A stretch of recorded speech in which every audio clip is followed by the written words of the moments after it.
కీర్తనల అధ్యాయం 95:1-11 ఇలా రాయబడింది. రండి యెహోవాను గూర్చి ఉత్సాహధ్వని చేయుదము, మన రక్షణ దుర్గమును బట్టి సంతోషగానము చేయుదము. కృతజ్ఞతాస్తుతులతో ఆయన సన్నిధికి వచ్చేదము, కీర్తనలు పాడుచు ఆయన పేరట సంతోషగానము చేసేదాం. అంటే యెహోవాను గూర్చి ఉత్సాహధ్వని చేయుదమనం. ఆయన మనకి ఏమైనాడు? రక్షణ అన్నాడు, దుర్గమైనాడు. మనము ఆయన యందు సంతోషము తప్ప ఈ లోకంలో దేని యందును కూడా మనము సంతోషించలేము. దేవుని సన్నిధికి వెళ్తాము, వెళ్ళినప్పుడు అనేకమైన కష్టాలతో అనేకమైన బాధలతో మనము వెళ్తాం దేవుని సన్నిధికి. కానీ దేవుని సన్నిధి నుంచి బయటకు వచ్చినప్పుడు మనకి చాలా ఆనందం కలుగుతుంది కదమ్మా. మనందరికీ కూడా చాలా సంతోషం కలుగుతుంది. ఎందుకంటే ఆ వాక్యమును బట్టి అక్కడ దేవుని సన్నిధిలో దేవుడు ఉన్నాడని మనం నమ్ముచున్నాము కాబట్టి అందుని బట్టి మనకి సంతోషమును కలుగుతుంది. మనకి ఎక్కడను కూడా మనకి సంతోషం అనేది మనకి దొరకదు. రక్షణ దుర్గమును బట్టి మనము సంతోషగానము చేయుదాం. ఆయనకి ఏం చెల్లించాలి? దేవుని సన్నిధిలో కృతజ్ఞతాస్తుతులు చెల్లించేదము, కీర్తనలు పాడుచు ఆయన పేరిట సంతోషగానము. దేవుని సన్నిధిలో ఏం చేస్తామమ్మా? ఆయన పేరిట కీర్తనలు పాడుచున్నాము, సంతోషగానములు చేయుచున్నాము. యెహోవా మహాదేవుడై ఉన్నాడు. మనకి ఏమై ఉన్నాడు? మనకి మహాదేవుడై ఉన్నాడు.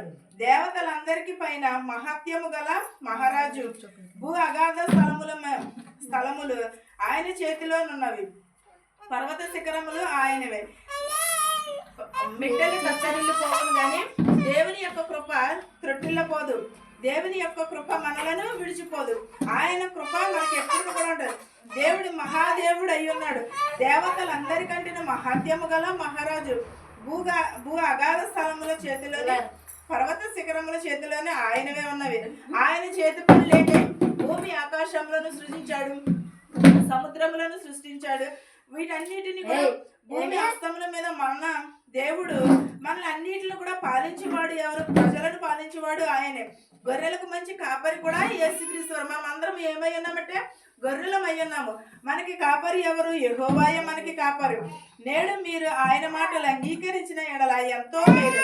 అంటే దేవుని సన్నిధిలో మనము మోకరించి ప్రార్థన చేసి మనం ఆయనకి నమస్కారం పడి సాగిలపడి నమస్కారం చేసిన ఎడల, యెహోవా సన్నిధిలో మోకరించిన ఎడల నేడు మనము దేవుని మాట అంగీకరిస్తే మనకి ఏమి కలుగుతుంది? ఎంతో మేలు కలుగుతుంది. మనకి ఎంతో మనశ్శాంతిని కలుగుతుంది. మానస దినమునందు మీరు కఠినపరుచుకున్నట్లు మీ హృదయములను కఠినపరుచుకునుడి. అంటే మానస దినమునందు మీరు కఠినపరుచుకునుడి. ఆయనను మనం అంగీకరించినప్పుడు అరణ్యమందు మొరేబా యొద్దకు మీరు కఠినపరుచుకున్నట్లును మీ హృదయములను కఠినపరుచుకునుడి. అచ్చట మీ పితరులు నన్ను పరీక్షించి శోధించి నా కార్యములు చూచిరి. ఎక్కడ? ఆశాస్పందమునందు మనము మోరియాబు యొద్ద మీరు కఠినపరుచుకునే ఎడల, మీ ఆశ కఠినపరుచుకునే ఎడల, మీ హృదయంలో కఠినపరుచుకునే ఎడల అచ్చట మీ పితరులు నన్ను పరీక్షించి శోధించి నా కార్యములన్నీ కూడా చూచుచున్నారు. అంటే దేవుడు చేసే కార్యాలు ఎలా ఉంటాయి? మనకి కంటికి కనపడవు, చెవిటికి వినపడవు, హృదయానికి గోచరించవు. కానీ మనం ఏమనుకుంటామంటే దేవుడు మనకి ఏమీ చేయట్లేదు, దేవుడు మనలను విడిచిపెట్టేశాడు, దేవుడు మనల్ని దూరం పెట్టాడు అని అనుకుంటాం. కానీ కాదు, దేవుడు ప్రతిదీ కూడా చూస్తున్నవాడు. పైనుంచి అన్నీ చూస్తాడు. దేవునికి చాటు మరుగైనది ఏది కూడా లేదు. ఒక సున్నైనా ఒక పొల్లైనా కూడా కొట్టివేయబడటానికి లేదు. దేవుడు కూడా ఈ దేవునికి చాటుగా మనం ఏది కూడా చేయలేము.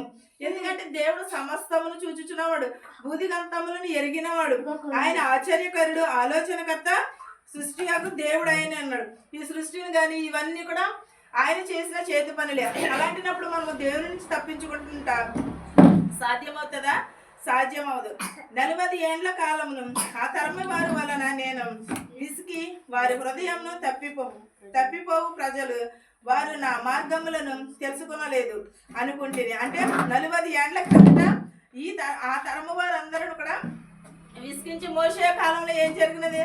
దేవుడు మోషేని నడిపించినప్పుడు అది ఎన్ని సంవత్సరాలు వెళ్ళాలి? 40 రోజులకి వెళ్ళవలసింది 40 సంవత్సరాలు ప్రయాణం చేశారు.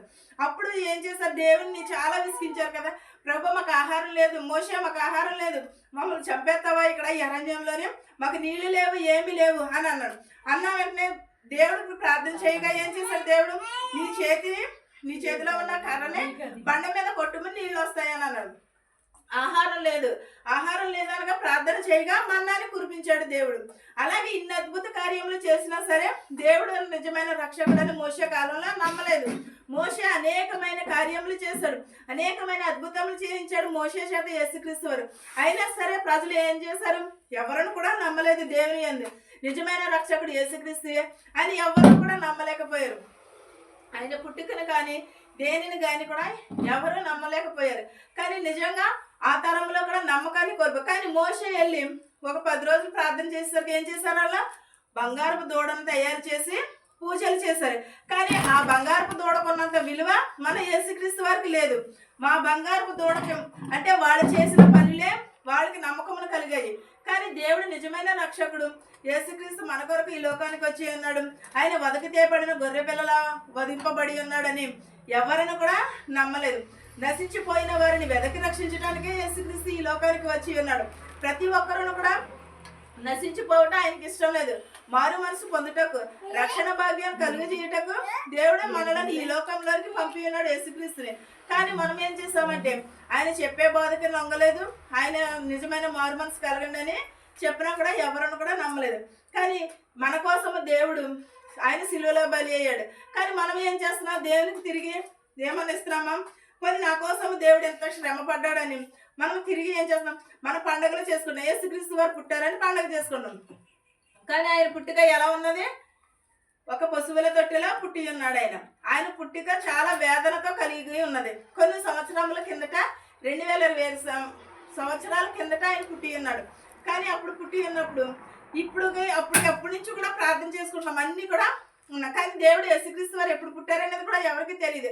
కాదంటే చలికాలంలో పుట్టారు కాబట్టి ఈ చలికాలంలోనే చేసుకుంటున్నారు. కానీ పండగ ఫలానా తారీఖు అని ఏదీ లేదు ఇక్కడ. ఎందుకంటే గొర్రెలు కాపరులు అక్కడ ఉండి మందని కాచుకుంటూ చలి కాచుకుంటున్నారు కాబట్టి చలికాలంలో పుట్టారని తెలుసు. కానీ అంతేగాని ఎప్పుడు పుట్టారనేది, ఏ తారీఖున పుట్టారనేది కూడా మనకు తెలియదు. అయినా సరే మనం అది ఒక పండగలాగానే చేసుకుంటాం. ఆయన పుట్టిక ఒక పండగలాగానే చేసుకుంటున్నాం మనం. కానీ ఆయన పుట్టిక అయితే చాలా వేదనతో పుట్టి ఉన్నారు. ఎవరు కూడా స్థలం ఇవ్వలేదు, ఆయనకి ఎవరు కూడా చోటు ఇవ్వలేదు. మోషే మరియం గారు వెళ్ళినప్పుడు ఎవరిని కూడా ఆదరించేవారు లేరు. అయినా సరే ఆదరించేవారు లేక ఒక పశువుల తోటి ఖాళీగా ఉండటం వలన అక్కడ జన్మించి ఉన్నారు. అప్పుడు మరియం గారు జన్మించిన పశువుల తట్టులో జన్మించిన తర్వాత అప్పుడు ఒక నక్షత్రం వెలగగానే గొర్రెలను కాచుకునే వాళ్ళందరూ కూడా చూసి ఉండగా ఏమిటి ఈ నక్షత్రం అని జ్ఞానులందరూ బయలుదేరి వెళ్ళి ఆయనను దగ్గరికి వెళ్ళి సాంబ్రాణి బోండ్లెమ్మను కూడా అర్పించి ఉన్నారు. కానీ మనం ఈ రోజు ఏం చేస్తున్నాము? ఆ పుట్టుకను మర్చిపోయి ఈరోజు మనము పండుగగా చేసుకుంటున్నాము. క్రిస్మస్ పండుగని ఎక్కడ బైబిల్లో కూడా ఎక్కడా లేదు. క్రిస్మస్ అంటే మనం కాదు, కొత్త బట్టలు కొనుక్కోవడం కాదు, రంగులు వేసుకోవడం కాదు, మన హృదయం మారటమే అదే నిజమైన క్రిస్మస్, అదే రక్షణ. మనం నిజంగా రక్షణ పొందటమే నిజమైన క్రిస్మస్. అంతేగాని కొత్త బట్టలు కొనేసుకుని రంగులు వేసేసుకుని ఇవన్నీ వేసేసుకోవడంలో నిజమైన క్రిస్మస్ కాదు. మన హృదయము మారినప్పుడే, మన హృదయం దేవునికి ఇచ్చుకున్నప్పుడే, మన ప్రవర్తనను మార్చుకున్నప్పుడే, మన మాట తీరును మార్చుకున్నప్పుడే అదే నిజమైన క్రిస్మస్. మనం మారు మనసు లేకోకుండా, రక్షణ లేకోకుండా ఎన్ని క్రిస్మస్ చేసుకున్నా సరే అది వ్యర్థమే. దేవుని మార్గమును మనం తెలుసుకుని మనం ఎప్పుడు కూడా మన హృదయము దేవునికి అర్పించుకోవాలి. ఆయన మార్గము మనకి తెలుసుకోవాలి. కావున నేను కోపించి మీరెన్నడూ నా విశ్రాంతిలో ప్రవేశింపకూడదని ప్రమాణము చేసుకుంటుంది. అంటే దేవుని మాటను ఉల్లంఘించినప్పుడు, దేవుని ఆజ్ఞలను గైకొనలేనప్పుడు మనం ఏం చేయాలి? దేవుని సన్నిధిలో నిలవబడే అర్హత మనకి లేదు. ఆయన సన్నిధిలో మనం కీర్తనలు పాడుచున్నాం, అన్నీ చేస్తున్నాం. కానీ అంతవరకే తప్ప. కానీ ఇంటికి వచ్చేసేసరికి మనం ఏం చేస్తామో ఎప్పుడు మామూలుగానే అన్నీ మన ఇష్టానుసారంగానే జరుగుతున్నాయి. అంతే తప్ప. కానీ ప్రతి ఒక్కరు మనం ఏం చేయాలంటే మనం నిజమైన రక్షణను కలిగి ఉండాలి.